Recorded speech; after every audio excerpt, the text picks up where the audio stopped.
Hello. Welcome to our YouTube channel. This is Vivan. You're watching Growth Friends, and today with me are my friends, and we are going to talk about what's happening with the crypto space. Bitboy Crypto and Kevin O'Leary काफी चीजें बात कर रहे हैं Twitter पे आके जब से इलॉन मस्क ट्विटर के सीईओ बने हैं एंड टेक ओवर किए हैं।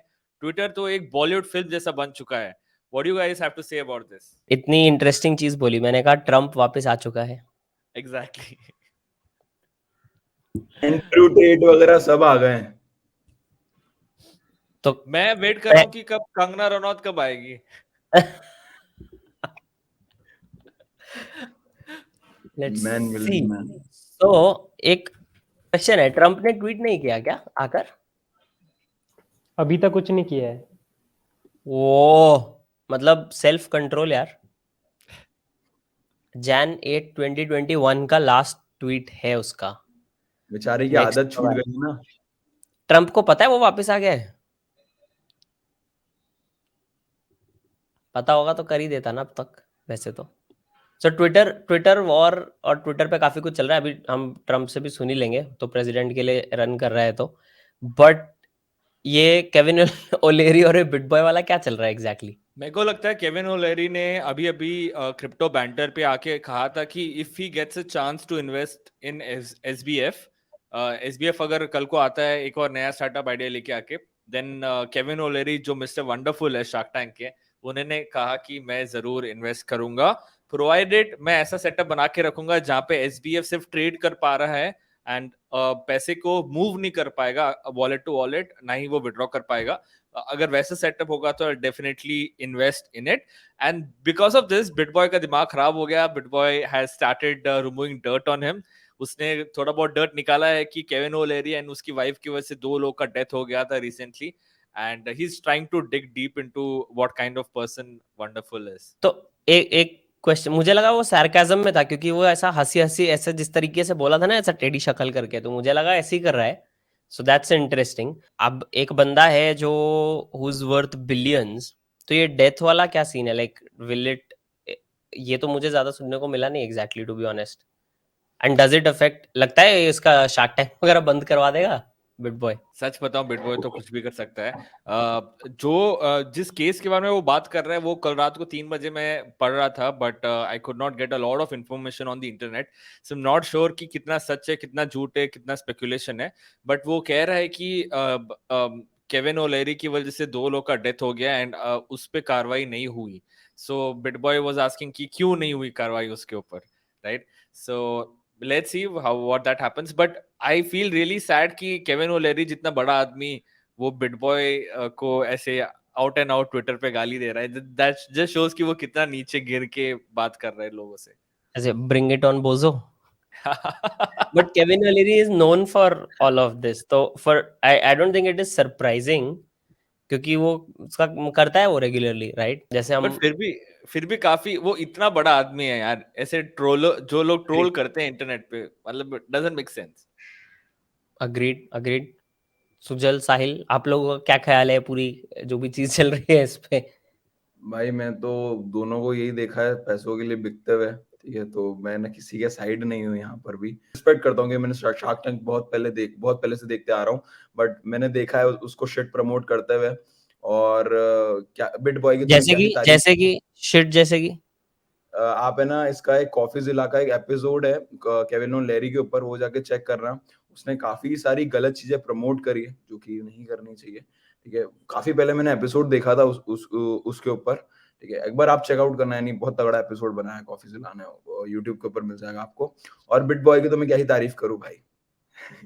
ठीक है, तो मैं किसी के साइड नहीं हूँ। अब भाई देखो यार, क्लाउड चेस कर रहे हैं दोनों, एक दूसरे को पता है कुछ नहीं करना है, ठीक है। दोनों के फॉलोअर्स गेन हो रहे हैं, आखिरी कंट्रोवर्सी क्रिएट हो रही है, और लूज करेंगे लोग ही ना, अपना अटेंशन वगैरह अपना समय लूज करेंगे पूरी कंट्रोवर्सी में, और गेन ये दोनों ही करेंगे। तो I am just out of it. लेकिन इन सारी कंट्रोवर्सी से एक बात तो है, इलॉन मस्क ने ट्वीट भी किया था कि ट्विटर के डेली एक्टिव यूजर्स बढ़ रहे हैं, उसको फायदा हो रहा है। तुम करो ये बकचोदिया, उसको इन दी एंड फायदा हो रहा है। वो तो चाहता है कि लोग लड़े, लोग ये करे, ट्रम्प आ रहा है, एफटीएक्स गिर रहा है, वो तो उसको तो इन दी एंड मजा ही आ रहा है।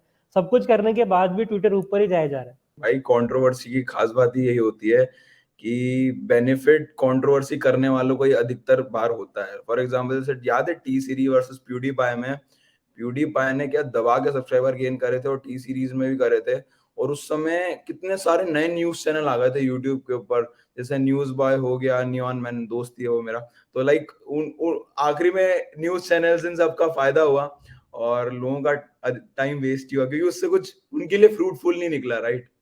तो भाई just stay away from it. Sorry मैं बहुत हंस रहा हूँ क्योंकि मैं इलॉन मस्क के भी ट्वीट्स खोल के बैठा था अभी। वो हाँ। क्या क्या डाल रहा है यार, मतलब आई एम नॉट श्योर ये पॉडकास्ट के स्क्रीन पे दिखाना अच्छी बात होगी वो, अरे बट भाई वही मैंने ना, देखा वो ये ट्रम्प भी। वाला। रिप्लाई नहीं जरूर नहीं मत दिखा दिखाना, सकता वो हूँ मैं समझ फेसबुक गया, पे। मैं समझ गया आप किसकी बात कर रहे हो, मैंने सुन चलो लिया था। रिप्लाई दिखा देते हैं ना। जॉर्डन पीटरसन बोलता है damn funny, cool, this is normal. Hello hello, क्या मेरी आवाज आ रही है? आ रही है, आ बिल्कुल रही आ है। रही है, बिल्कुल आ रही है। क्यों वेलकम आ सर। रही है? हम क्वेश्चन क्या है? मुझे नहीं आ रही। ये तो इलॉन काफी मस्क का बढ़िया हो गया। ट्वीट देख रहे थे जस्ट, डोनाल्ड ट्रम्प वाला। स्पीकर माइकल सेजर बोले 86.6 million people waiting all day for a single tweet. Exactly, अभी सब लोग वेट कर रहे हैं कब ट्वीट करेगा, कब ट्वीट करेगा। लेकिन नेक्स्ट लेवल में यहाँ पे नीचे देख रहा हूँ, ये मीम्स जो है ना इलॉन मस्क के, इन पे मीम्स बेस्ट होते हैं। Actually, Elon is like trying to reinstate all the followers Trump का, इसलिए शायद थोड़ा टाइम लग रहा है। पॉसिबल। बट इसका वो भी था ना, इसका खुद का सोशल मीडिया प्लेटफॉर्म भी था ना। हाँ, हाँ तो बंद कर देगा अब। वही क्या तो ही सीन है। आई थिंक वो एक उसको वो हो जाएगा तो उल्टा शायद। तो उसने उसमें बोला अब वो आई तो डोंट चल सी रहा एनी रीजन फॉर इट। तो उसको वो ऐसा कह रहा है कि मुझे कोई परवाह नहीं है कि मुझे ट्विटर ने बैन अनसे अनबैन कर दिया और मैं जाके वहाँ ट्वीट करूँ। तो क्या वो ज्यादा फर्क कुछ देख पड़ता नहीं कुछ रहा भी है, है। नहीं। हाँ, कुछ फर्क नहीं पड़ता है। बिलियन इधर पड़े हैं, हर दिन बैन हो बिलियन जाता इधर है, वो तो पड़े लड़की हैं। के चक्कर में होता है। उसको ट्विटर बैन करे, फेसबुक वही। बैन करे, उसको क्या फर्क पड़ता है, उसके कौन सा बिलियन कम हो अरे रहे हैं। तो भी मतलब ट्रम्प का बैन होने का रीजन भी अच्छा है, कान्ये वेस्ट तो लड़की के चक्कर में बैन हो जाता है। तो इन लोगों का तो ठीक है, इनको क्या है, इनको फर्क नहीं पड़ता, नया नया प्लेटफॉर्म खोल लेंगे। तो कहाँ थे भाई तुम आदर्श, अरे थोड़ा लेट हो गए क्या सर, चल रहा है? Sorry sir. कुछ नहीं सर, नाश्ता कर रहे थे। घर पे रहने का फायदा नाश्ता ये है कि जरूरी है नाश्ता भाई, ये मिल जाता है। पॉडकास्ट से ग्रोथ फ्रेंड से ज्यादा नाश्ता जरूरी है, हैं? भाई मम्मी पापा के साथ रहो घर पे, कभी नाश्ता नहीं खाओगे ना तो घर से निकाल आदर्श, देंगे। हम रात को 3 बजे केविन ओलेरी को टेक्स्ट कर रहे हैं कि तुम आ जाओ सेशन पे, और तुम हो कि तुम 10-15 मिनट लेट ज्वाइन कर रहे हो यार। ये डिसिप्लिन नहीं डेडिकेशन है है भाई। तुम्हारी। अभी आ जाता केविन ओलेरी तो क्या करते तुम? हाँ, भाई हम तो 24 आवर वाले इंसान हैं, जब जब थोड़ा सा खुद के लिए टाइम मिलता है खुद निकालना पड़ता है। वरना तो फिर भगवान भरोसे चलता है जीवन। भाइयों तो अभी एक न्यूज आई, ये देख के मेरे को बड़ा मजा आया। पहले एग्जिट लिक्विडिटी बना करते थे रिटेल इन्वेस्टर्स, अब मार्क क्यूबन का ये देख रहे हो, सारे सबको अनफॉलो कर रहा है, जितने भी क्रिप्टो प्रोजेक्ट्स को फॉलो करता था, क्रिप्टो इन्फ्लुएंसर्स को प्रोजेक्ट करता था, like Solana, the block, MetaMask, सबको अनफॉलो मार रहा है। तो यानी इस बार एग्जिट लिक्विडिटी बना है बिलियनर मार्क क्यूबन, और अब वो छोड़ के जा रहे हैं। क्या थॉट्स है आपके इस पे?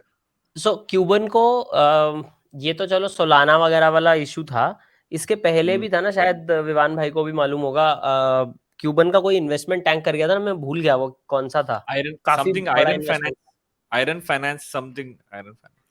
Correct, I think that's the name. वो वही उनका, he got a big L, और वो उस टाइम पे चिढ़ गया था बहुत। आई रिमेम्बर उसने तब बहुत बोला था रेगुलेशन चाहिए, ये वो ऐसी वैसी चीजें बहुत सारी। और अब I think he is like actually done. तो एक बंदा बाहर अपने इंडिया में, वो क्या नाम है, वरुण चेतन माया। भगत, वरुण माया, ये लोग आउट हो रहे हैं विजिटर्स बाहर। अभी मार्क क्यूबन आउट है।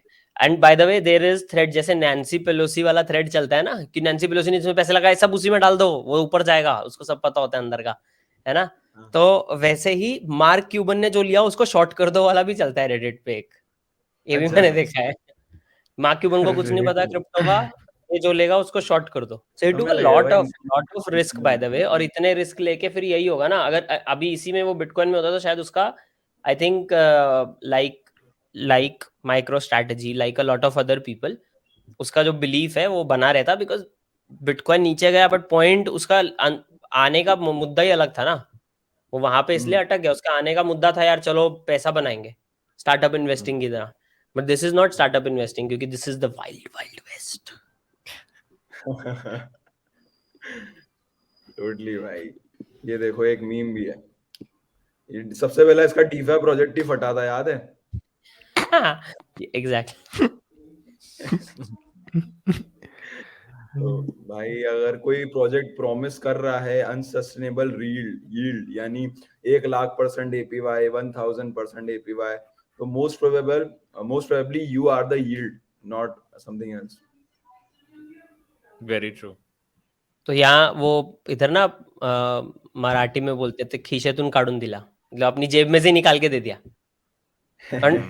वैसा नहीं कि मेरी जेब के पैसे दे दिए, वो थोड़ा सर वो है सार्केज्म टाइप का है, किधर से लाया ये ले जेब में पड़ा था दे दिया, वो ऐसा सिचुएशन है। देखो एक मीम दिखाता हूँ। अरे यार ये मैक क्वेश्चन मांगता रह जाता है। मैं बोलता हूँ विंडोज यूज कर लो भाई, पहले इतना पैसा खर्चा करो फिर 4 क्लिक एक्स्ट्रा पैसे करो ज्यादा अलाउ हैं। वगैरह करने के लिए। आदर्श भाई के पास पैसे ज्यादा हैं, कहीं तो खर्चेंगे ना भाई। चलो मेरी स्क्रीन दिख रही है? नहीं बहुत बढ़िया। मैं नहीं दिखा सकता। रुको मैं लिंक भेज देता हूँ, कोई और स्ट्रीम कर दो। उसमें डाल दो। चल भाई को शेयर कर दो। हाँ सुजल भाई, अरे मैक वैक कहाँ तो गरीब इंसान है सर। बॉस अरे मैं ना ग्रुप पे नहीं, इसी चैट में डाल दे। हाँ जहाँ भी डालो अपन कर लेंगे। बाकी उससे पहले मैं आपको ये बताता हूँ, किसी ने पढ़ा नए सीईओ का स्टेटमेंट जो कि FTX का सीईओ बना है? पढ़ा स्टेटमेंट? SBF वाला? हाँ भाई बहुत क्रेजी यार, यानी वो पढ़ के तो मेरे को बड़ा हंसी आ रही थी ब्रो। कहाँ गया, ये रहा राइट। ये बंदा जॉन रे करके ये नाम है। अभी जो सैम बैकमैन फ्राइड तो रिजाइन कर दिया उसने, ठीक है, FTX से, तो अभी जॉन रे एज अ न्यू सीईओ आया है। भाई ये को 40 साल का एक्सपीरियंस है रीस्ट्रक्चरिंग करने का, जो कंपनीज फेल्ड हो जाती है ना उनको रीस्ट्रक्चर करने का। और ऐसे एनरॉन करके बहुत $1 बिलियन का एक कंपनी थी जो कि फट गई थी बहुत बुरी तरीके से, तो उसको भी इस बंदे ने रीस्ट्रक्चर करा था पूरा, यानी काम वगैरह करा था उसके ऊपर। तो अभी इसने हाँ हाँ यार इसका रिज्यूमे एक इंडियन कंपनी को भी भेजो यार, पैसे अटके हुए। काटने के लिए सॉरी, बट एक बहुत इंटरेस्टिंग पॉइंट यहाँ पे मेंशन करना बनता है। एनरॉन इज द बिगेस्ट, अभी वो कॉर्पोरेट फेलियर बोल रहा है अलग, बट द बिगेस्ट बैंकरप्सी जो आई थिंक यूनाइटेड स्टेट्स की मार्केट ने कभी भी देखी है, एनरॉन वो है। Enron is like at the top फटने वाली कंपनीज में नंबर 1। अब भाई इसका स्टेटमेंट पढ़ो। Never in my career have I seen such a complete failure of corporate controls and such as complete absence of trustworthy financial information as occurred here. यानी बेचारा ये बंदा ना 40 साल से कर रहा है भाई, ये उसके लिए भी ये बहुत बड़ा एक ब्लंडर है। वो देख के शॉक्ड हो गया है कि भाई ये करा क्या है सैम बैकमैन फ्राइड ने, ठीक है। अरे और इसको वो हाँ बाय द वे ये लोग क्या कर रहे थे, एक चीज मैंने और नोटिस किया, वो कौन है यार इनका बंदा, निशाद, उसने $500 बिलियन 530 मिलियन का लोन ले रखा है।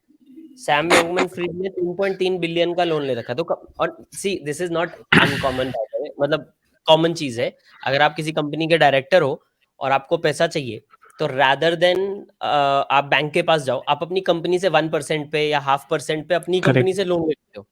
उसमें पॉइंट ये होता है कि आप अगर अपनी कंपनी से बोनस लो या सैलरी बढ़ाओ तो आपको टैक्स पड़ता है 30%, 40%, डिपेंडिंग ऑन आप कहाँ पे हो। ये लोग लोन लेते हैं, लोन पे टैक्स नहीं पड़ता, तो लोन का 100 का अमाउंट 100 है, प्लस उसका जो पेमेंट्स है उस पे वो और वो खाते हैं टैक्स का, जो रिबेट खा लेते हैं, टैक्स भी बच जाता है। तो अमीर लोग करते ही हैं।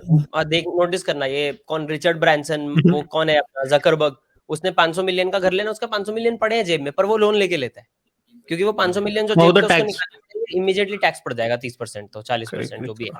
तो और यूएस में सिस्टम भी थोड़ा अलग है इंडिया से, मतलब यूएस में भी लोन बेस बहुत ज्यादा चलाते हैं। सेम है, इंडिया भी सेम है, कॉर्पोरेट स्ट्रक्चर सेम है, बहुत कॉर्पोरेट सेक्टर सेम है, लेकिन इन्वेस्ट मतलब जैसे मनी डिपॉजिट में भी दे प्रेफर क्रेडिट वाला सिस्टम, क्योंकि टैक्स साइड से भी उनको प्रेफर्ड होता है ना बहुत। डिपेंड्स, आप इंडिविजुअल की तरफ देख रहे हो या बिजनेस की तरफ देख, अगर बिजनेसेस की बात कर इंडिविजुअल रहे की हो तो तरफ से बोल इंडिया रहा में जो थिंकिंग है वो सेम है, इंडिविजुअल्स में अलग है, अलग अलग बिजनेस की साइड मैं से सेम है थिंकिंग मैं सबकी। इंडिविजुअल की बात कर रहा हूँ।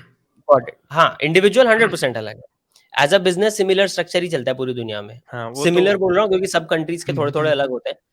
इसमें इन लोगों ने, तो दिस इज नॉट अनकॉमन, पर निषाद ने 500 million, अपना SBF ने 3.5 billion एलामेडा के थ्रू, इज स्टूपिड। इतने पैसे का क्या, इतना बड़ा लोन वापस कब देगा बंदा?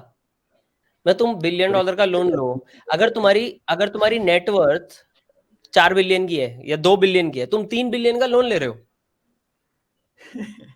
यार ये ऐसा एक नाम नहीं लूंगा, इंडिया में भी एक ऐसा इंसान है, उसने तो बैंक से और उठा रखा है। तो शिवम अरे भाई एक क्वेश्चन है यहाँ पे, जो ये ये लोन ले रहा है ये इंटरेस्ट फ्री लोन है क्या? So depends. कम परसेंट पे होगा। I think one more thing that these guys have done, expense statements का भी आया था, फिर मैं एक सेकंड में वो इंटरेस्ट फ्री वाले पार्ट पे भी बताता हूँ। एक्सपेंस के लिए हम लोग इनवॉइस जमा कराते हैं अपनी अपनी कंपनी में जहाँ पे हम लोग काम करते हैं नॉर्मली, और वो इनवॉइस जमा होता है, उसके हिसाब से रिम्यूनरेशन वापस आ जाता है अगली सैलरी में जुड़ के या अलग से, what ever that is, right, या अपने को TIDA मिल जाता है। ये लोगों का एक्सपेंस का approval process was happening through emojis.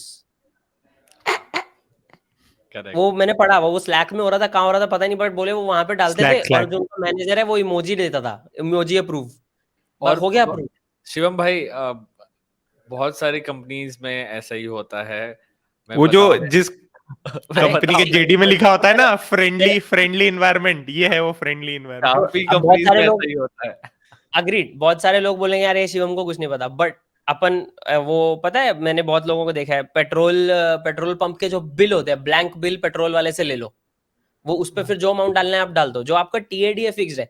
So a lot of companies जिनका TIDA फिक्स्ड होता है ना, उनको इन्वेस्ट देने की जरूरत नहीं पड़ती, बट अगर कोई कंपनी सही से काम कर रही है, एथिकली काम कर रही है, तो normally they ask for invoices. Otherwise थोड़ा बहुत खर्चा चल जाता है यार कैश पे, थोड़ा बहुत का कोई प्रॉब्लम नहीं है, बट ये लोगों के सारे एक्सपेंस वैसे चल रहे थे। On the interest free part वो कंपनी के ऊपर होता है नॉर्मली, इट डिपेंड्स। मैं एक कंपनी में काम कर रहा था जहाँ पे एक एम्प्लॉय ने कुछ 12 लाख रुपए लिए थे फाउंडर से, एंड ले ऑफ्स हो गए उस कंपनी में, एंड उसके बाद जो एम्प्लॉय था वो, उसके पास पैसे नहीं थे वापस देने के लिए, और कंपनी को चाहिए थे क्योंकि कंपनी ऑलमोस्ट बैंकरप्ट होने वाली थी। तो कंपनी ने भाई उस पे केस कर दिया कि भाई पैसा दे वापस, एंड उस बंदे के पास पैसे नहीं है बेचारा, वो क्या करे, और कंपनी दूसरी साइड में कंपनी में गिर रही है, और दूसरी साइड में दूसरे बंदे के पास जॉब भी नहीं मिल रहा, तो बेचारा पैसे कहाँ से दे। सो डायरेक्टर्स बहुत कॉमन है, डायरेक्टर्स का लोन लेना, इट इज नॉट न्यू।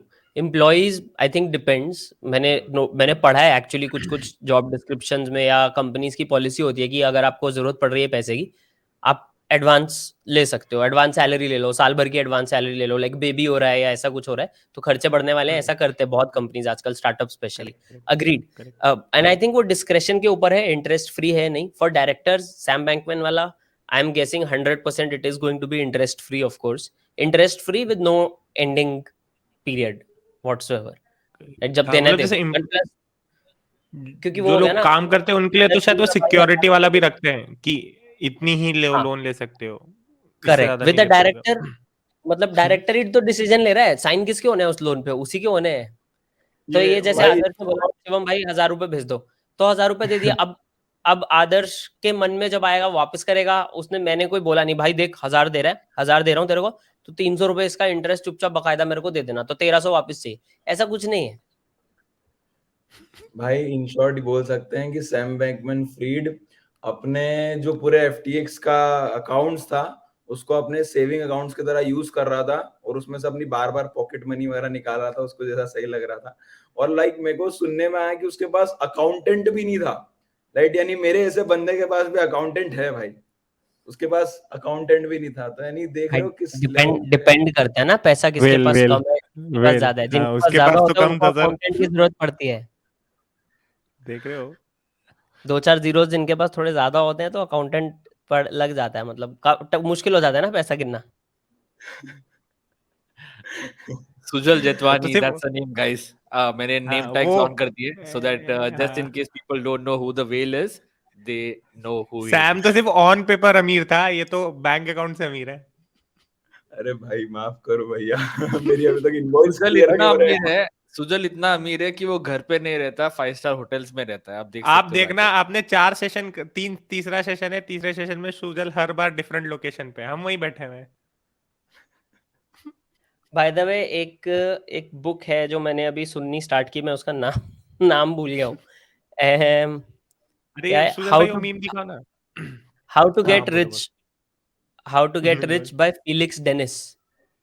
तो ये बुक चेकआउट करना, काम की है। मतलब ये बंदा है, और एक्चुअल ऐसा नहीं है कि इसने ऐसे किताब लिख दी, मल्टी बिलियनर है जिसने किताब लिखी, और ऐसा अलग अलग ना उसने लेवल्स भी बताए हैं पैसे के, कैसे क्या करो वगैरह। इंटरेस्टिंग है, पूरी स्टोरीज भी बता रहा है। तो ये चेकआउट करना। मेरे को जस्ट एकदम ये सुजल का नाम लिया तो याद आया फिर एकदम से। उसने ये भी बताया कि कौन से ऑल्ट कॉइन में इन्वेस्ट कर सकते हैं। नहीं, अभी टॉप तक तो 5 उस ऑल्ट पार्ट पे मैं कॉइन। पहुंचा नहीं हूँ। अभी तक नहीं पहुंचा उस पार्ट पे मैं। अरे मैंने एक्चुअली कल यही ऑल्ट कॉइन वाला वीडियो डाला था, हाँ, so I got I don't know, कुछ भाई है कमेंट बहन दिखाइए है। ना, कुछ अच्छे कमेंट्स अगर आए हैं तो दिखाइए। अच्छे कमेंट्स, लेट्स सी यार। पहले तो स्कैम कमेंट दिख रहे हैं मेरे को इधर। लेट्स सी किधर गया वो, शेयर स्क्रीन किया जाए। जब तक आप भाई स्क्रीन शेयर करते हैं, स्क्रीन शेयर कर रहे हो, तब तक अपन बताते हैं ग्रे स्केल के बारे में, है ना। आपने सुना ग्रे स्केल के बारे में, उनका प्रूफ ऑफ रिजर्व के बारे में? वो लोग कह रहे सिक्योरिटी रीजंस की वजह से हम लोग डिस्क्लोज नहीं कर सकते। ये कौन से सिक्योरिटी रीजन है, मैं वो ही समझ नहीं आता भाई। आप लोग को बिटबीनेस का क्या लगता है यार? बिटबीएनएस का तो वो निकला है, भाई स्क्रीन उनकी शेयर पे हेयर। तो रिपोर्ट मत करो, लोग गाली बकेंगे। अरे कोई नहीं यार, वो स्कैमर है भाई। अच्छा हाँ ठीक वो है। जो टेक्स्ट मी बोलेंगे वाला आता है ना, मैं बैठ के रोज एक एक कमेंट डिलीट करता हूँ, पता है। हाइड करता हूँ यूजर, उसके बाद डिलीट करता हूँ, क्योंकि हाइड करने के बाद 3-4 दिन तक यूट्यूब हाँ, हटाता ही नहीं है। ठीक है, हाँ। तो मैं 10-15 मिनट रोज लगाता हूँ इस चीज पे। तो एनीवेज, बिटबीएनएस वाला तो यार उनका तो कोई केस वेस चल रहा है। करेक्ट। दूसरा ऑन दिस यूट्यूब वीडियो वाला पार्ट, तो मैंने वीडियो थोड़ा सा अलग बनाया। बोला ऑल्ट कॉइन्स फॉर 2023। टेक्निकली मैं नाम नहीं बताया, बट नाम बोला, जैसे मैंने एग्जांपल दिया कि चलो DYDX हो गया या यूनिस्वैप हो गया, but those are examples, those are not names कि ये 5 कॉइन देख लो। तो मुझे एक्सपेक्टेड था कि कुछ गाली तो पढ़ने को होगी कि तुमने नाम क्यों नहीं बताए, क्योंकि यहाँ पे अब मैं नाम बता दूंगा उसमें से आधे गायब हो जाएंगे। सो इट इज बेटर कि सब अपना अपना रिसर्च करें, उस हिसाब से डाइवर्सिफाई कर ले। मैंने थोड़ा सा टाइप बता दिया कि डेक्सेस देख लो जिनकी टीम ट्रांसपेरेंट है, कम्युनिटी का थोड़ा सा वेटेज ज्यादा है, थोड़ा सा डिसेंट्रलाइज्ड है, उस तरह के डिसेंट्रलाइज एक्सचेंजेस देख सकते हो, दैट कैन डू वेल, क्योंकि सब फोकस अब उधर होगा। बट उसको हेज करना है ना, तो ऐसे सेंट्रलाइज एक्सचेंज भी देख सकते हो जिनके पास गवर्नमेंट लाइसेंसेज हैं, क्योंकि गवर्नमेंट लाइसेंस बहुत टफ होगा। तो अगर गवर्नमेंट लाइसेंस किसी एक्सचेंज को मिल गए, दे माइट डू वेल।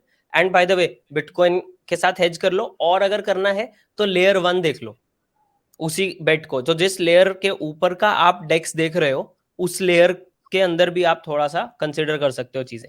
तो मुझे एक्सपेक्टेड था कि कुछ ना कुछ गाली पड़ेगी। तो नीरज भाई लिखते हैं this guy spit facts, thank you Neeraj bro. But ये इंपॉर्टेंट है आई थिंक, रियली रिलेटेबल यार। कल जैसे आपने वीडियो डाली ना, मैंने भी कल ऐसी थोड़ी वीडियो डाली इस टाइप की, कि टॉप 3 नैरेटिव्स जो कि हो सकता है नेक्स्ट बुल रन में चले, हो सकता है चले, ठीक है। तो रील उसमें मैंने बनाई शेयर क्या? करा तो, हाँ रील बनाई कि यूट्यूब वीडियो अपलोड किया आपने? रील है भाई, यूट्यूब वीडियो करने इतना अभी सीखना पड़ेगा अपन को थोड़ा, ठीक है। तो बाकी अपन देखो नैरेटिव को ये बात कर रहे हो यार, देखो कि ब्रो, फिर मेरे को कमेंट्स humble ये brag। आए कि लोगों कि भाई नैरेटिव मत बताओ, आप सीधे कॉइन बताओ, हम वो बाय करेंगे। आप कब तक यानी बोलते रहोगे कॉइन ऐसा ही बताओ। होता है। बट लोग समझते नहीं है ये चीज कि investing in crypto is like investing in startups. और स्टार्टअप्स में कौन लोग इन्वेस्ट करते हैं? Angel investors, VCs. और उनको ना रिस्क रिवॉर्ड बहुत प्यारा पता होता है, उनका बहुत ढंग से क्लियर होता है। अधिकतर वीसीज को उनको पता होता है कि अगर मैं 100 प्रोजेक्ट्स में इन्वेस्ट कर रहा हूँ, 100 स्टार्टअप्स में इन्वेस्ट कर रहा हूँ, तो इनमें से 90% तो पक्का फेल है। इनमें से बस 1 या 2 ऐसे होंगे, अगर 100 जगहों पे मैं पैसा डाल रहा हूँ, 1 या 2 ऐसे होंगे जो कि ऊपर जाएंगे और वो सबका लॉस रिकवर कर देंगे।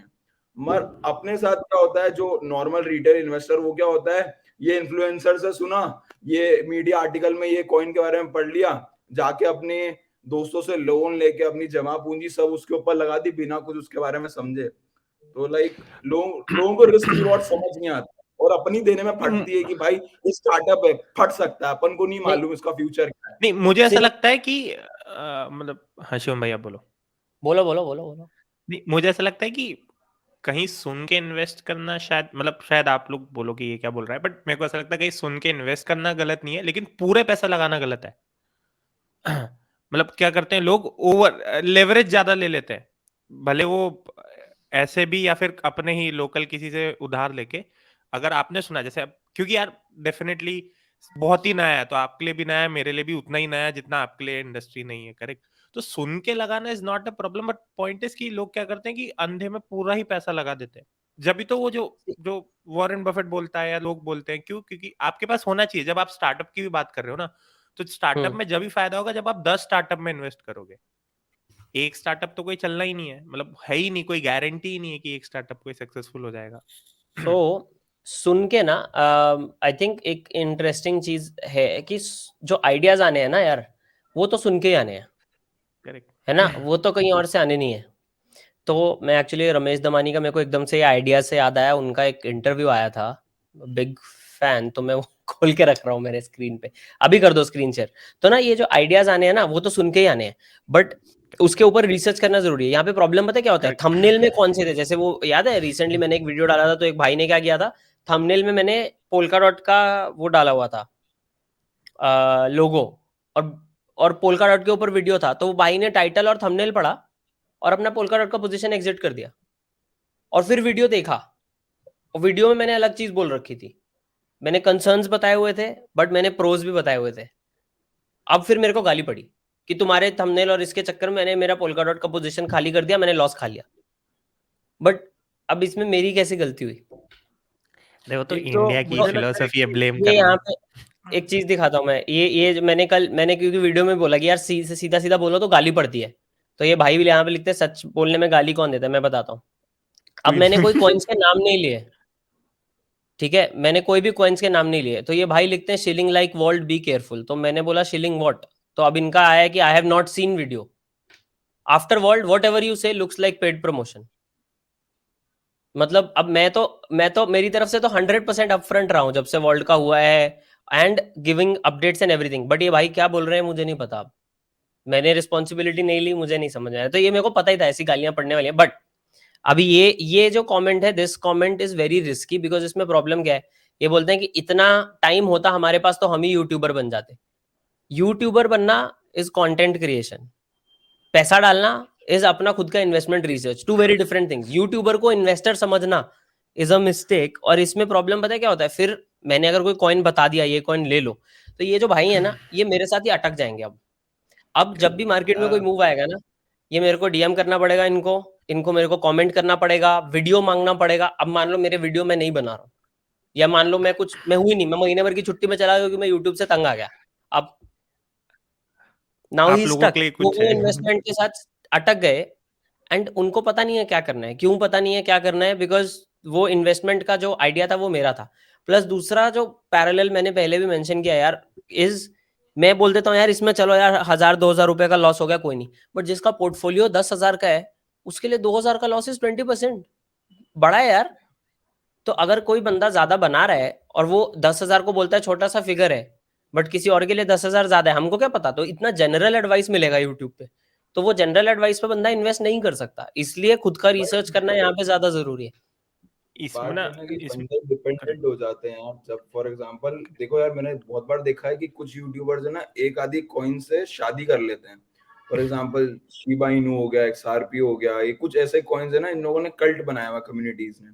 ठीक है, I have no problem with that, but ऐसा है ना उसके नाम पर इतना ज्यादा कंटेंट बनाया, लोगों के दिमाग में वो चीज घुमा फंसा दी है ना कि कोई बंदा देखा XRP की बहुत तारीफ हो रही है, he bought lot of XRP, and now that guy is forever dependent on that influencer कि मैंने तो खरीद लिया इसके चक्कर में, अब एग्जिट भी मुझे इसको बताना पड़ेगा, एंट्री भी इसको बताना पड़ेगा, क्या करूं। और जब मुझे इस चीज के, मेरे को XRP पता ही नहीं हुआ करता क्या है, मुझे कभी उसमें कॉन्फिडेंस ही नहीं आएगा यानी इस भाई मैं मानता हूँ ना, पोर्टफोलियो को समझो अपने बच्चे की तरह। अपने बच्चे को अपन ही अच्छी तरीके से जान सकते हैं, अपन से अच्छी तरीके से कोई नहीं जान सकता। अगर उसकी परवरिश अच्छी करनी है, उसकी ग्रोथ अच्छी करनी है ना, तो आप इन्फ्लुएंसर से जाके या इन सब से आके थोड़ा बहुत नॉलेज या एडवाइसेस ले सकते हो, मगर आखिरी में आपको इम्प्लीमेंट करना है और आपकी रिस्पॉन्सिबिलिटी उस बच्चे को अच्छी तरीके से बड़ा करने का, उसको और ग्रो करने का। ठीक है, तो डोंट बी, आप किसी और को मत दो अपना बच्चा संभालने के लिए, या लोगों से थोड़ा बहुत ज्ञान लेते रहो, बट आखिरी में खुद की रिसर्च करके, खुद की समझ करके उस बच्चे को ग्रो करो। तो इसमें ना 3 चीजें हैं, सुजल भाई से ऐड करता हूँ। एक गवर्नमेंट का भी कुछ है इसमें। तो एक तो पहली चीज की वही सही बात है कि कुछ इन्फ्लुएंसर बहुत डायरेक्ट हो जाते हैं। हम लोग इन जनरल चीजें बताते हैं कि हमें ये ध्यान है कि एक पोर्टफोलियो साइज डिफरेंट हो सकता है। बट ऐसा तो इसी पे recently, not in crypto bye the वे, अभी सेबी ने कल परसों ही बोला है कि वो अगर आप इन्फ्लुएंसर हो और आप स्टॉक सजेस्ट कर रहे हो, आप म्यूचुअल फंड सजेस्ट कर रहे हो और आपके पास सेबी का सर्टिफिकेशन नहीं है, तो आप पे लीगल केस करेगी SEBI. You can't suggest stocks and mutual funds, because उसमें भी करते हैं क्योंकि लोग बता देते हैं ना ये वाले म्यूचुअल फंड में लग जाओ। अरे मैं परसों ही जब उस दिन मैंने कमेंट देखा कि जब देखो कौन बोला था आईफोन है इनके पास, मेरे को मैक पे छेड़ रहे थे ठीक है। तो उस दिन ही जो लास्ट वीडियो में मैंने एक अरे दिन सॉरी ऐसी सॉरी, ले मजाक लो में बोला। सुजल, कॉल तो ले ही लो। हाँ कॉल ले लो। उस दिन मैंने मजाक में बोल दिया था इसी अपनी लास्ट वाली में कि मेरे पास एक म्यूचुअल फंड है जिसका रिटर्न बहुत अच्छा है। तो किसी ने कमेंट में ही लिखा है अपने वीडियो में, आदर्श भाई से नाम पूछ के बताओ उसका। अरे मैंने बोला तो लोग ऐसे ही हैं। तो सेबी ने इसके लिए रूल निकाल दिया कि भाई अगर आपके पास सर्टिफिकेशन नहीं है तो प्लीज ज्ञान मत दो। शायद क्रिप्टो में भी तो फ्यूचर में आ जाए क्योंकि अभी कोई सर्टिफिकेशन है नहीं। इसमें हाँ। दो इंटरेस्टिंग चीजें, एक जब आप जनरल चीजें बनाते हो ना तो कमेंट और लोग क्या बोलते हैं, यार प्रैक्टिकल वीडियो नहीं बनाते तुम, करेक्ट यानी कि तुम एग्जैक्टली नाम नहीं बताते। करेक्ट। दिस ऑल इज ज्ञान, ये प्रैक्टिकल नहीं है, which is not technically true because this is the most practical जो बंदा एक स्क्रीन पे जा सकता है। बट दूसरा यही चीज को लेके तुमको, आदर्श को तो पता है, आई डोंट नो बाकी लोगों का क्या है, बट यही चीज को ध्यान में रख के मैंने वो एनएससी वाला सर्टिफिकेशन का प्रेप स्टार्ट कर रखा है। अब मेरे को हाँ मोस्टली पता है वही सब, मैं ऐड ऑन करने वाला हूँ ऐड ऑन करने पता वाला है था सब, कि बट मेरा वो एग्जाम जरूरी देना है। बाकी है, जिसके लिए मैं अभी हिम्मत वो नहीं कर पाया हूँ कि कौन अब टाइम निकाले और एग्जाम देने जाए वहां पे। बट एनएससी के एग्जाम्स हैं तो, एंड कुछ यूट्यूबर्स ने बाय द वे कर रखे हैं। सो मेरा पॉइंट, ये पूरा पॉइंट छेड़ने का ये था कि कुछ यूट्यूबर्स ने एक्चुअली कर रखा है। सो स्टॉक एज वाले हैं जो बजाज, उनका पहला नाम मैं भूल गया, विवेक बहुत बजाज। मस्त, विवेक बजाज सर। वो I think he if I'm not wrong, he's certified as well. There is one more guy who's certified as well. And by the way, CA लग गया मतलब certified हो गए, not true. CA होना उनको help जरूर कर सकता है legally, but ये जो NSE certifications हैं, they are very very important. और वेल्थ इसमें फिर मैनेजमेंट दूसरा, के और इन चीजों के। हाँ, वेल्थ मैनेजमेंट सर्टिफिकेशंस ऑफिशियल, वो एक चीज है, बट उसके ऊपर सेबी रेगुलेटेड, जो सेबी के साथ रजिस्टर्ड इन्वेस्टमेंट एडवाइजर है, that is a different thing all together. SEBI registered investment advisers बहुत कम है। वो जो मैं बी वेल्दी वाले स्वाति मैडम की बात कर रहा था, she gets a lot of these people, जो लोग एक्चुअल इन्वेस्टमेंट एडवाइजर्स हैं, सेबी रजिस्टर्ड हैं, कंपनी चला रहे हैं, या उनका काम ही है। So I think there it make sense, but YouTuber से एक्सपेक्ट करना कि वो आपको पूरा का पूरा सब बता दे is a little bit difficult, I think, because finally यार ये content creation game है, this is also important, and इसलिए इसलिए आई थिंक थोड़ा फन, थोड़ा व्लॉग वगैरह डाल देना जरूरी हो जाता है शायद। मैं कल लाइव स्ट्रीम कर रहा था तो एक बंदे ने मैसेज किया कि भाई मैं कार्डानो खरीदा हूँ 150 के प्राइस पे, क्या करूँ? एंड मैं आई वाज लाइक, मैं खुद इन्वेस्टेड नहीं हूँ कार्डानो में, ना ही मेरे पास ज्यादा नॉलेज है। तो मैंने भाई से एक ही चीज पूछा, जब तुमने इन्वेस्ट किया था तब इतना सोचा था क्या? जब इन्वेस्ट किया था तब मुझसे पूछा था क्या? नहीं ना। सो ऐसा नहीं बोल रहा हूँ कि मैं एक्सपर्ट हूँ या something, but I think at the end of the day anyone and everyone, like मैंने तो मेंटली ये चीज बना ली है कि if crypto goes to zero tomorrow, मुझे दुख जरूर होगा, but that would not be end of my life, because at the end of the day we have to understand that this is an experiment, right?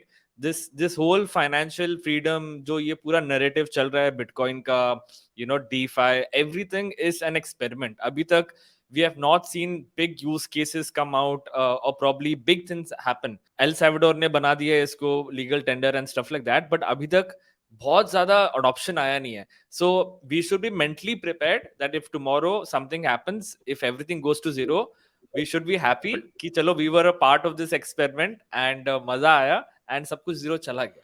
So mentally ये चीज पता होना बहुत जरूरी है. 100% ऑल्सो मुझे ऐसा लगता है कि हर चीज में इसलिए होनी चाहिए, स्टॉक्स, मतलब रियल एस्टेट ये सब करना बहुत ज्यादा जरूरी है ये सब चीजों के साथ. नहीं मतलब, और ये सारी चीजें मतलब ये सिर्फ क्रिप्टो में वैलिड नहीं होता, हर चीजों में जरूरी होता है. आपको मैनेज मतलब रिस्क मैनेजमेंट जरूरी. जैसे मैं कल ही पढ़ रहा था, जेफ बेजोस ने खुद बोला यार वो अमेज़न चला रहा है, बट उसने खुद बोला अभी टीवी भी अवॉइड करो लेना. Correct, if you can save your cash save it. कौन खुद अपनी कंपनी में कुल्हाड़ी मारेगा कि भाई उसी की कंपनी से जाता होगा. यूएस में तो मेजर बाइंग अमेज़न से होती है, बट उसने खुद बोला क्योंकि उसको लगा कि उसको सेंस हुआ कि शायद रिसेशन आ सकता है, तो you need to have enough cash and go with everything. मतलब अपना अपने लेवल पे रिस्क मैनेजमेंट करो. मतलब जैसे वितालिक By the way, खुद बोलता है ना, वितालिक भी तो खुद बोलता है यार Ethereum could go to zero. उसने पिछले आई थिंक पिछले बेयर मार्केट के आसपास बोला था, ये ट्वीट किया था उसने कि डोंट बाय. लोग उसका मजाक बनाते हैं फिर ट्विटर पे कि तू तो खुद ही अपना बोल देता है कि इथेरियम नीचे जाएगा, तू कैसा लीडर है बे. नहीं, बट मुझे ऐसा लगता है कि लोग ही, एक तो लोग भी ऐसे हैं, प्लस है ना थोड़ा सा आजकल इंडिया के सिनेरियो में बोल रहा हूँ, जो फाइनेंस है इन जनरल वो बहुत ओवर हाइप्ड है. मतलब वो एक आपकी हैबिट होनी चाहिए, आजकल उसको बहुत मैंडेटरी बना दिया. मतलब मैं It should be against boring. जैसे एग्जाम्पल, बहुत गलत एग्जाम्पल है, आप लोग भी बोलोगे क्या कि एफडी फॉर एग्जाम्पल, एफडी को ऐसा बना दिया कि एफडी कराना मतलब you are not good financial aware. But शायद मेरा यूज केस अलग हो सकता है ना. मतलब I need a instant cash, तो why would I go for a liquid fund. अरे भाई तुमको तुम्हारा कैपिटल प्रोटेक्ट करना है, और क्या तरीका है कैपिटल प्रोटेक्ट करने का? हाँ. कैपिटल की वैल्यू छोड़ दो, मेरे को कैपिटल प्रोटेक्ट करना है, मेरे को सेविंग्स करनी है, उसके लिए बोल रहे लिक्विड फंड. अब वो फंड हाउस रिस्क तो फिर आ गया ना उसमें बिना बात का. तो FD from that angle is perfect. But वो क्या है, एफडी इतने बचपन से चलती आ रही है, पेरेंट्स ने कराई, ग्रैंड पेरेंट्स ने कराई. मेन इंडिया का बड़ा इन्वेस्टमेंट व्हीकल माना जाता है एफडी, क्योंकि इंडिया में रेट भी ज्यादा है. बाहर का नैरेटिव क्या है कि एफडी मत कराओ, क्योंकि बाहर 0.1% उनको या जो मिलता है बैंक अकाउंट में उसकी जगह 1% मिलता है, उससे भी कम मिलता है, सीडी बोलते हैं जिसको वो लोग. बट एफडी में यहाँ पे उस नैरेटिव को उठाना है. क्यों? क्योंकि यूट्यूब पे व्यूज मिलेंगे. That's where it all started कि एफडी बकवास है. You are going against the narrative जो सबकी दुनिया, my life is a lie वाला जो कॉन्सेप्ट है ना, this is a very classic thing to do to get clicks on YouTube. Correct. और मैं एग्जांपल देता हूँ, मैं फायदा क्रिएटर बताता का हूँ. नाम नहीं अब तुम लूंगा. बोलो एफडी बेस्ट है, अब नैरेटिव इतना चेंज हो गया कि एफडी बेस्ट बोलो तो ज्यादा व्यूज आते हैं. But Shivam नहीं, bhai पर- and Adarsh bhai, what I feel is like my dad keeps on asking me, like my dad is like what 55 I guess. He says कि मेरा थोड़ा क्रिप्टो में इन्वेस्ट कराते, मेरा थोड़ा स्टॉक्स में इन्वेस्ट कराते. So मैं उनको क्या कहता हूँ कि let's not do all of that. You have good number of fixed deposits. उसको चाहिए तो we'll put it something somewhere it's very less risky. So I think जो FD वाला नैरेटिव है, it is also important कि आपकी as क्या है and आप कितने देर तक वो लिक्विडिटी को लॉक करके रखना चाहते हो. अगर आप लिक्विडिटी 2-3 साल तक लॉक कर सकते हो तो एफडी में डालना it's a stupidity. Like if you are young, if you're under 30 or under 40 and आपको अगले 10 साल तक लिक्विडिटी का इशू नहीं होने वाला है, तो आई डोंट थिंक एफडी में डालना. नहीं, right. But what do you mean by liquidity issue, right? एक तो पहली बात यू एक्सपेक्ट कि आपका इनकम अच्छा रहेगा, बट देन उसमें एक ब्लैक स्वॉन केस आ जाता है. सो फॉर एग्जांपल मैं अभी स्पोर्ट्स में था, तो मैंने क्यों एफडी और ये सब स्टार्ट किया? जब मैं स्पोर्ट्स में था, स्पोर्ट्स वालों का करियर कितना होता है. अब मैं खुद खेल नहीं रहा था, मैं तो ट्रेनिंग में था, बट माय पॉइंट वाज अगर कल लिटरली मेरी लात टूट जाए and मेरी लात is unusable, I'm done with that career, I'm done and it can happen when I'm 30. तो when I'm done, अब मैं क्या करूं? अब मेरे पास अगर सारा पैसा स्टॉक मार्केट में है तो मेरे को पैसे की जरूरत है, कैश की जरूरत है, कुछ भी नहीं होगा मेरे पास. So for that FD makes more sense. तो इसलिए मैंने वो वाला एंगल पकड़ा. तो इट डिपेंड्स कि लिक्विडिटी का क्या मतलब है. And I do think irrespective of liquidity crunch, emergency fund साल भर का तो सेविंग्स एफडी में करवा के छोड़ दो, उसके बाद जो करना है करो, क्योंकि उससे आपका लिक्विडिटी क्रंच है ना, मान लो आपकी जॉब चली गई, रिसेशन आ गया, that liquidity crunch goes away completely, कि आपके पास एक साल का कैश पड़ा. Also personal finance is like, पहले आप आपका पर्सनल मतलब आप आपका यूज केस समझो कि what is your use case. Like for example not targeting any, जैसे वारिको है, उसको एफडी नहीं पसंद. क्यों? क्योंकि उसके पास बहुत कैपिटल है, मतलब वो इतना कमा लेता है. जैसे उसका खुद का कहना है कि उसके पास उसका स्टॉक मार्केट इन्वेस्टिंग है ना, जो उसका स्टॉक मार्केट पोर्टफोलियो जो है 2-3-4 करोड़ का होगा अप्रोक्सीमेट. मैं एक और चीज बताता हूँ, उसने एक और बात बोली थी, सुन तो लो, इंटरेस्टिंग बात, 5 करोड़ का पोर्टफोलियो है, उस पे एवरेज इंडिया में डिविडेंड यील्ड है 1-2% की रेंज में पकड़ लेते हैं, चलो ज्यादा होगा मोस्टली, बट 1-2% पकड़ लो। तो अगर 1% के हिसाब से भी देख लो तो भी उसको इतना आ रहा है कि अगर कोई बहुत बड़ी प्रॉब्लम आती है, उसके सारे इनकम सोर्सेज चले जाते हैं ना, तो सिर्फ डिविडेंड से उसका घर का खर्चा चल सकता है। खर्चा चल सकता है, ये नहीं बोल रहा हूँ कि वो सेम लाइफस्टाइल कंटिन्यू हो। आई एम सेइंग उसको खाना पीना, रोटी, रेंट, ज्यादा से ज्यादा ये हो सकता है मुंबई छोड़ के किसी और शहर में आना पड़े, but he will do just fine. उसको वो इन्वेस्टमेंट तोड़वाने की जरूरत नहीं पड़ेगी। ऑल्सो दूसरा चीज, उसके पास क्रेडिट कार्ड है, वो खुद बोलता है यार मेरा क्रेडिट कार्ड की इतनी लिमिट है कि मुझे अगर एकदम से कैश भी लगेगा ना, मैं पूरा विड्रॉ कर सकता हूँ और अगले दिन भर दूंगा लिक्विड फंड ढूंढ के या मेरा कोई स्टॉक पोर्टफोलियो बेच के। It not goes with everyone. मेरे को सिर्फ ऐसा कहना था कि जो आजकल जो पर्सनल फाइनेंस लोग सिखाते हैं, नॉट टारगेटिंग एनी इन्फ्लुएंसर और एनीथिंग, बट बहुत है ना, उसको बहुत वो बना दिया कि ये नहीं आता तो तुम गंवार हो, like you know if you don't know this. Example ही दे रहा हूं मैं, हम ग्रुप में भेजते रहते हैं। किसी एक ने वीडियो बनाया था कि साल भर का पेट्रोल फ्री कैसे मिलेगा, ठीक है, तो हम बहुत हंसते थे। तो उसका सेंस क्या था कि ये कंपनी है, इंडियन ऑयल का स्टॉक खरीद लो, 10 लाख रुपए इन्वेस्टमेंट लगेगा, तुमने खरीद लिया, वो डिविडेंड में तुम्हें 10% देती है, तो तुम्हें 1 लाख रुपए कुछ कुछ साल भर के मिल जाएंगे, which is your yearly petrol income. ठीक है, तो तुम सोचो कि वो क्या ही वियर्ड सा नैरेटिव है कि बस पेट्रोल फ्री बताना था, तो बोल दिया कि इतना इन्वेस्ट करो। 10 लाख होते तो मैं क्यों पेट्रोल फ्री के लिए मरता। इसमें ना सब नैरेटिव अपने अपने बेच रहे हैं, सब अपना अपना फायदा निकाल अरे रहे हैं। पॉइंट ये है कि ये सारा कंटेंट क्रिएशन है। अगर मैं नहीं बोलूंगा कि आपको इन्वेस्टमेंट आनी चाहिए और करना ही करना है, then you will not do well. और इन्वेस्टमेंट वो बेस्ट है ना, ये रमित सेठी, वॉरेन बफे, ये लोग बोलते हैं, वो सही बोलते हैं, investment should be boring and automated so that you can live your life. नहीं करना, नहीं देखना मार्केट, नहीं देखने चार्ट, ठीक है यार। 99% लोग जो हैं वो यही होंगे जिसको नहीं पड़ी मार्केट की, नहीं देखने रोज प्राइसेस, और वो परफेक्ट तरीका है। एसआईपी लगाओ, सो जाओ। एसआईपी किस चीज में लगानी है? 4 वीडियो देखो, थोड़ा सा आइडिया हो गया, अपना पोर्टफोलियो डाइवर्सिफाई करो, थोड़ा सीए से बात करो, खत्म, done, live your life. But problem क्या है? If you don't know this, if you don't do this new investment, आपकी लाइफ झंड है। ये गलत नैरेटिव है कंटेंट क्रिएटर्स की तरफ से भी, और एकदम बकवास नैरेटिव है, क्योंकि इसकी वजह से ही नुकसान होता है। वो जो बहुत सीरियस बात हो गई है अपनी, अब थोड़ा मन हल्का करते हैं, चिल मारो, चिल मारो, मीम्स दिखाओ।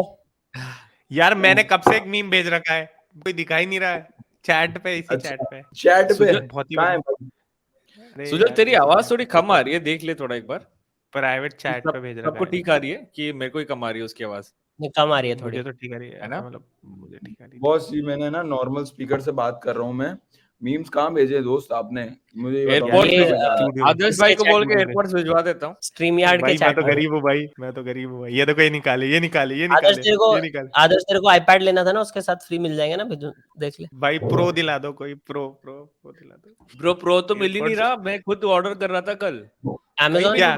नहीं मिल रहा। M2 एयरपोर्ट्स ये bro iPhone pro boss, iPhone pro iPhone मिल रहा है, वो Pro। तो ऑफलाइन ले आओ, ऑफलाइन जाके ले आओ, सस्ता पड़ेगा। नील भैया भी आए हैं। अरे ओजी आ गए, ओजी नील क्या ओजी, बात है? अब व्यूज आएंगे अपने पास। व्यूज आ गए हमारे। अरे वो नील कर लेंगे नील अभी। पूरे पॉडकास्ट में 5-7-10 मिनट के लिए होगा, बट थंबनेल पे हम नील को बड़ा करके लगाएंगे। क्यों?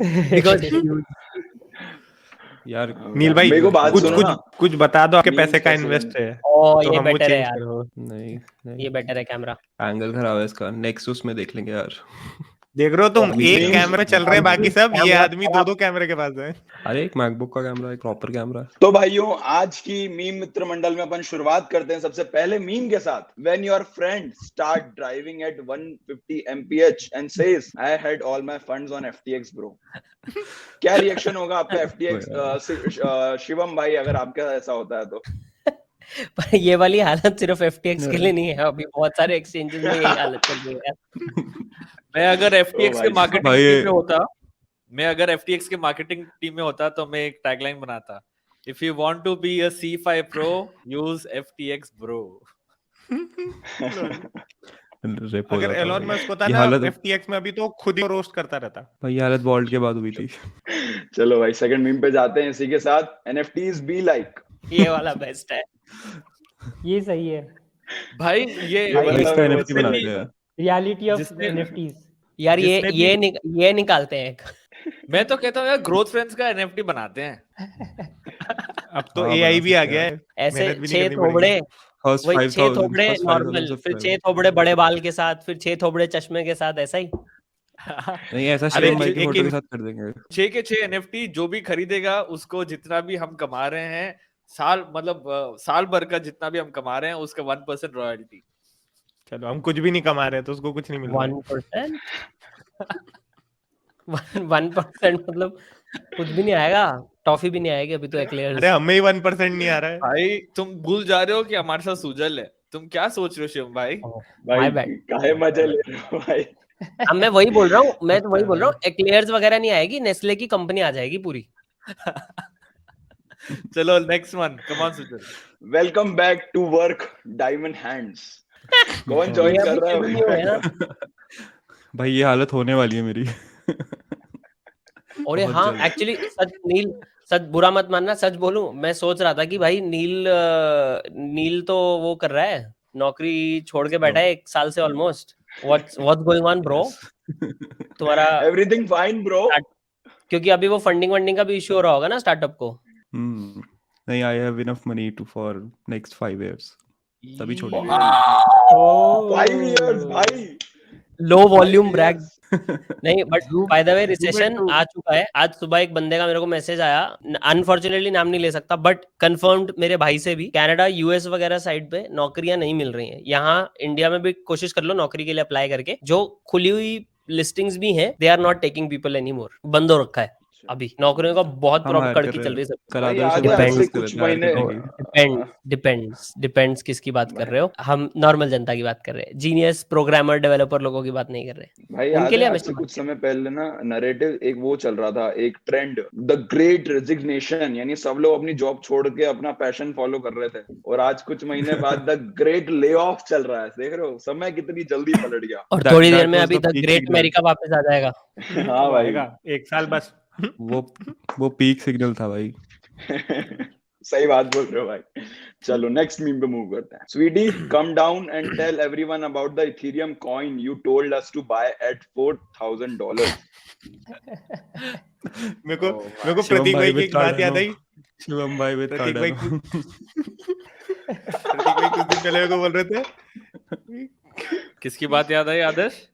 प्रतीक भाई कुछ दिन पहले बोल रहे थे कि मैंने ना इथेरियम एक अच्छे प्राइस पे लिया था, अब एवरेज करते करते थक गया हूँ मैं। नीचे ही नहीं जा रहा उनका एवरेज, कितना भी लो पे ले लो। मेरे को $1,000 के नीचे लेके आना है एवरेज को, देखते हैं क्या होता है। पहले इथेरियम को तो आने दो 1000 के नीचे। Where is to the moon bro, यानी से घर वाले पूछ रहे होंगे where is to the moon bro. आपको पता है तन्मय भट्ट ने भी एक वीडियो अपलोड किया था जहाँ पे एक्चुअली उसने क्लियर कट बता दिया था कि उसका एवरेज बाई प्राइस कितना है। आई गेस इथेरियम का 1500। उसके पास 90 इथेरियम ऐसे कुछ थे ना, मुझे काफी लोगों ने 90 बोला नहीं। भाई तन्मय के पास ऐसे कुछ इथेरियम है, कुछ ऐसा ही काउंट था वो। 90 नहीं, 30 इथेरियम मैंने देखा था। एंड उसके बाद उसके 2-3 दिनों बाद उसने वीडियो एडिट कर दिया, तो उसने हटा दिया वो चीज। लेकिन 2-3 दिनों तक वो लाइव था कि उसने $1500 पे खरीदा था, कुछ 30 इथेरियम खरीदा था। अब वो भी मेरे average मेरे पास करनी है ज्यादा एवरेज। काउंट आया था जो लोगों का, बट इसमें ना ये हालत हम लोगों की भी है, क्योंकि मेरे भी कुछ जान पहचान वाले हैं जिनका मैंने इथेरियम का ऐसा हालत करवाया। Not 4800, thank God, not that price. चलो नेक्स्ट मीम पे मूव करते हैं और सबसे बेस्ट वाला मेरे हिसाब से, अ मैन फक्स 5 मिलियन पीपल एट वंस। इसका एक और वेरिएशन भी है। भाई इस पे दर्शन ये की फोटो लगा पारिवारिक दो। माहौल है भाई। यस क्या भाई, ये क्या बोलेंगे, step bro my funds are stuck. Sponsored by FTX। Step bro, my funds are stuck in FTX. भाई अभी तो अब तक बैंगलोर में ही है क्या? हाँ भाई मैं बैंगलोर होटल में में बैठे हूँ। उसी होटल में हाँ बैठे भाई, हैं, वो वो- थोड़ी देर बाद आएगा। अभी बस हम लोग होटल वाले फ्लैट आके लेते हैं, निकाल होटल देंगे ही ले रहा है। मार के। क्या बोल रहे हो बॉस? मैंने कहा हम लोग फ्लैट लेते हैं, होटल ही ले रहा है सीधा। अरे मैंने लिया नहीं है भाई, मेरे को दिया गया है, नहीं तो मैं देख लो सोच रहा अब था तो कि- ये तो जीरो इन्वेस्टमेंट में होटल ही और मिल ही गया ज्यादा है। फ्लेक्स, होटल ही gift हो गया और ही पूरा। ज्यादा फ्लेक्स। और ये Passive ज्यादा- इतना फ्लेक्स नहीं है, करने का इतना सबसे फ्लेक्स अच्छा करो। तरीका।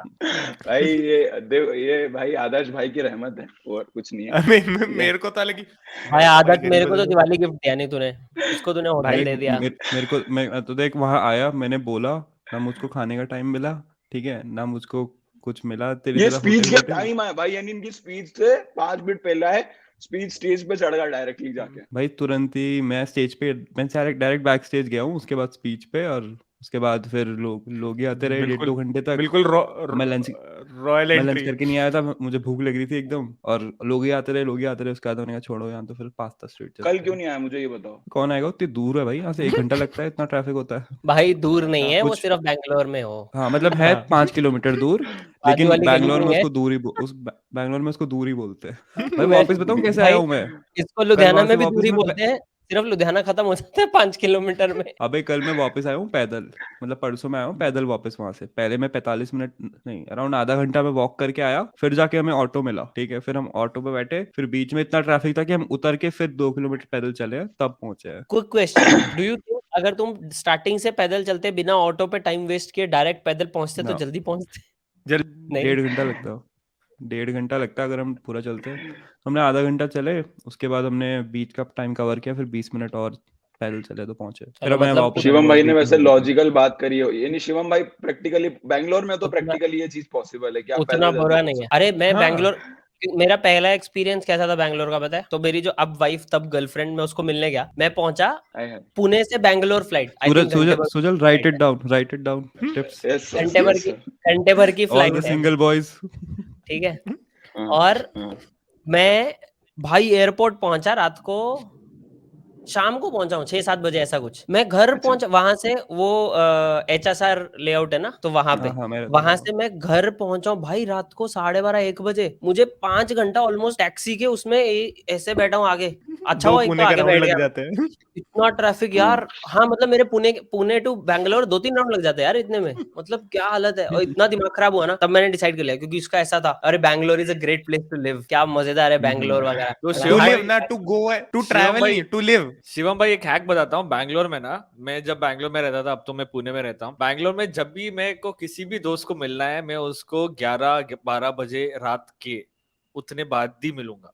उससे पहले अगर मैं हाँ मिलूंगा तो मेरा पूरा दिन चला जाएगा। फ्लाइट्स भी जो मैं लूंगा वो मिडनाइट फ्लाइट्स लूंगा, 1 बजे 2 बजे वाली, क्योंकि रात को बिल्कुल ट्रैफिक नहीं होती, तुरंत आप पहुंच जाओगे। एयरपोर्ट से HSR पहुंचने में आपको 1.5 आवर्स लग जाएंगे आई गेस, रात को अगर आप जाओगे तो। लेकिन वही चीज अगर आप सुबह जाओगे तो आपको डबल टाइम लग जाएगा। या So, करेक्ट, वो 50 something, 50 odd kilo, I think 52-54 kilometres पड़ता था वो। एंड बाय द वे सुजल भाई ये चीज पता नहीं मैंने किस अब बारे में पुणे बात कर वगैरह रहे में भी हो। करनी स्टार्ट की है। मैं अब फ्लाइट्स लेता हूँ बहुत ऑड टाइमिंग की, रात को 1 बजे की, 2 बजे की फ्लाइट लेता हूँ। और दूसरा ये, पड़ती है। सामने वाली साइड पे जब आप पहुंचते हो सुबह 5 बजे, you are as fresh as anything. ज्यादा नींद नहीं हुई है बट यू आर फ्रेश, तो अगला वाला तो दिन देख पूरा रहे हो, travel में वो भी नहीं जाता। तो भक्तजनों देख रहे हो, यानी यहाँ पर ये चैनल पे ग्रोथ फ्रेंड्स पे आपको सिर्फ क्रिप्टो या फाइनेंस का ज्ञान नहीं मिलता, आपको ट्रैवल के हैक्स भी मिल जाते हैं, ठीक है। ट्रैवल तो ग्रोथ। वीलॉग चैनल, हाँ। ट्रैवल चैनल सब है यहाँ बाय द पे। वे एक और चीज, लाइक ट्रैवल से याद आया, do you guys like book tickets through INR कि आप लोग क्रिप्टो के थ्रू भी ट्राई किए हो कभी? INR, क्रिप्टो मेरा क्रिप्टो के क्रेडिट थ्रू कार्ड हो टू बी सकता वेरी है। स्पेसिफिक, मेरे को मैंने अमेरिकन एक्सप्रेस अमेजोन पे कुछ खरीदा है, अमेजोन पे खरीदा है क्रिप्टो के थ्रू। मैंने बहुत है ना। Bitrefill मैं try सॉरी किया। टू इंटरप्ट, रियली सॉरी यार। अपन है ना, नील भाई आप एंडिंग कर दो, मैं चले आता हूँ, नहीं तो फिर वो मुझे बुलाएंगे, अच्छा नहीं लगेगा यार। एक बार आप एंडिंग कर दो, ठीक है।